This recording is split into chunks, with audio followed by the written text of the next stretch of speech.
సూర్య శరత్చంద్రతో మాట్లాడుతూ ఉంటే చెర్రీ చాటున నిలబడి వీళ్ళ మాటల్ని వింటూ ఉంటాడు.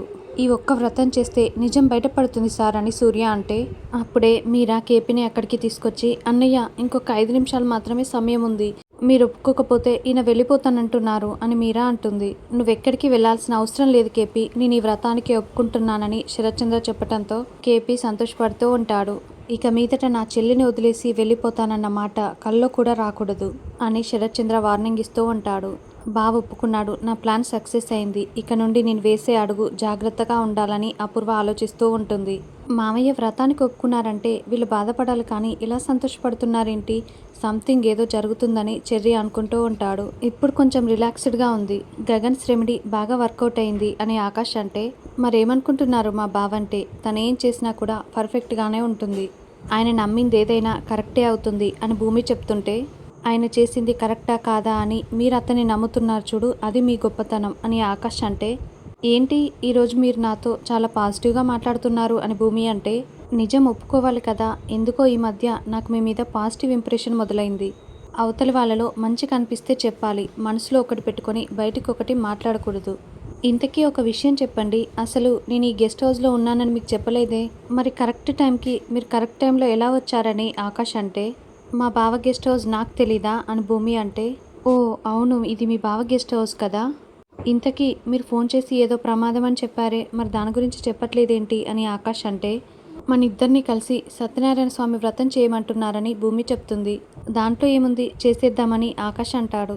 అలా ఎలా చేస్తామండి, అది భార్యాభర్తలు కలిసి చేసే వ్రతం అని భూమి అంటే, ప్రస్తుతానికి మన ఇద్దరం భార్యాభర్తలమే కదా అని ఆకాష్ అంటాడు. దాంతో భూమి కోపంగా చూస్తుంటే, అంటే ఐ మీన్ అందరి దృష్టిలో మనం ప్రస్తుతానికి భార్యాభర్తలమే కదా, ఏదో ఫార్మాలిటీగా అలా చేసేద్దాం అని ఆకాష్ అంటే, లేదు అలా చేయకూడదు, మీరు నా భర్త కాదు, మీరు ఆకాష్, అసలు మీరెవరో నేనెవరో, నేను ఈ వ్రతం చేయాలంటే మా బావతోనే చేయాలి, కానీ నాకు ఆ అదృష్టం లేదు, తెలిసి మీ పక్కన కూర్చొని నన్ను ఆ దేవుణ్ణి మోసం చేయలేను, అసలు ఈ వ్రతం గురించి ఆలోచిస్తేనే నాకేం చేయాలో అర్థం కావట్లేదు అని భూమి టెన్షన్ పడుతూ ఉంటుంది. భూమి గారు మీరు చెప్పేది కరెక్టే, కానీ ప్రాక్టికల్గా ఆలోచించండి అని ఆకాష్ అంటే, ఏం చేయాలో అర్థం కాకే కదా ఇలా టెన్షన్ పడుతున్నాను, కానీ ప్రస్తుతానికైతే మా నాన్న ఈ వ్రతం చేయడానికి ఒప్పుకోలేదు, ఆయనకి మా బావంటే ఇష్టం ఉండదు, అందుకే ఒప్పుకోలేదు అని భూమి చెప్తుంటే, అప్పుడే చెర్రీ భూమికి ఫోన్ చేసి, ఎక్కడున్నావు భూమి, నువ్వు ఉన్నప్పుడు మామయ్య వ్రతానికి ఒప్పుకోలేదు కదా, కానీ ఇప్పుడు పరిస్థితి తారుమారయ్యింది, సూర్య నక్షత్ర ఇద్దరూ కలిసి మామయ్యని ఒప్పించారు, ఈ వ్రతం చేస్తే అక్కడుంది గగన ఆకాశ తెలిసిపోతుందని వాళ్ళు చెప్పటంతో ఇక మామయ్య వ్రతం చేయడానికి ఒప్పుకున్నాడు అని చెర్రీ చెప్పటంతో భూమి చాలా షాకింగ్గా వింటూ ఉంటుంది. అవును భూమి, నాకు ఒక విషయం అర్థం కావట్లేదు, ఇక్కడుంది గగనన్నయ్యే కదా, మరి ఆకాష్ విషయం ఎందుకు తీసుకొస్తున్నారు అని చెర్రీ అంటే, తర్వాత మాట్లాడతాను చెర్రీ అని భూమి ఫోన్ పెట్టేస్తుంది. ఇప్పుడే కదండి మీ నాన్నగారు ఒప్పుకోలేరని చెప్పారు, మరి ఇంతలోనే ఈ ట్విస్ట్ ఏంటి అని ఆకాష్ అంటే, అదే నాకు కూడా అర్థం కావట్లేదు, అసలు మా నాన్నకి వాళ్ళు ఏం చెప్పి ఒప్పించుంటారు అని భూమి అంటే, అసలు మొదటి నుండి వాళ్ళకి నా మీద అనుమానంగానే ఉంది, అందుకే వాళ్ళు స్మార్ట్గా ఆలోచించి ఈ వ్రతం చేస్తే నేను ఆకాష్నా గగన్నా అని తెలిసిపోతుందని ప్లాన్ చేశారు. యాక్చువల్లీ మొన్న కూడా ఇలాగే జరిగింది కదా, నేను ఇక్కడ ఉన్నానా లేదా తెలుసుకోవటానికి సూర్య కొడైకెనాల్ కూడా వచ్చాడు కదా, అప్పుడు ఎలాగోలా మేనేజ్ చేశాను, అయినా కూడా ఇంకా వాళ్ళకి అనుమానం పోవట్లేదు, ఎప్పటికప్పుడు కొత్త కొత్త పరీక్షలు పెడుతూనే ఉన్నారు, అది కాదు మనం ఈ వ్రతం చేస్తే వాళ్ళ అనుమానం తీరిపోతుంది కదా, చేయొచ్చు కదా అని ఆకాష్ అంటే, భూమి కోపంగా ఆకాష్ వైపు చూస్తూ ఉంటుంది. అయ్యో భూమి గారు మీరేమనుకుంటున్నారో నాకు అర్థమైందండి, కానీ ఇటువంటి సిచ్యువేషన్స్ ఎదురైనప్పుడు కొన్ని చేయక తప్పదు అని ఆకాష్ అంటే, తెలిసి దేవుడి ముందు అబద్ధం ఎలా చెప్పను, ఆయన ముందు నేను అబద్ధం చెప్పలేను, అసలు మీ ప్రక్కన కూర్చొని నేను వ్రతం చేయనని భూమి చెప్తుంది. అప్పుడే తార అక్కడికి వచ్చి, ఏం చేస్తున్నారు ఇక్కడ అని నిలదీస్తూ ఉంటుంది.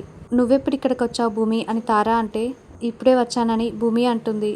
అయినా తనకి ఈత రాదని తెలిసినా కూడా తననెందుకు నీళ్ళలో తోసావు, ఆయనకి ఏదైనా జరగరానిది జరుగుంటే అని భూమి తారానే నిలదీస్తూ ఉంటే, నిజంగా ఆయనకి ఈత రాదని నాకు తెలీదు, సరదాగా అంటున్నారేమోనని అనుకున్నాను, అప్పుడే నా ఫ్రెండ్ ఫోన్ చేయడంతో పక్కకి వెళ్ళి మాట్లాడాను, తను మునిగిపోతున్నాడన్న విషయం కూడా నాకు తెలీదు, అయినా నాకు ఒక విషయం అర్థం కావట్లేదు, గగన్ గారు నన్ను ప్రేమిస్తున్నానని పెళ్లి చేసుకుంటానని చెప్పారు, మళ్ళీ మిమ్మల్ని ఎందుకు ఇక్కడికి రమ్మన్నారు అని తార అంటే, ఏంటి బావా ఈ తారాకి ఐ లవ్ యూ చెప్పావా అని భూమి ప్రశ్నిస్తూ ఉంటే ఆకాష్ ఏదో సైగలు చేస్తూ ఉంటాడు.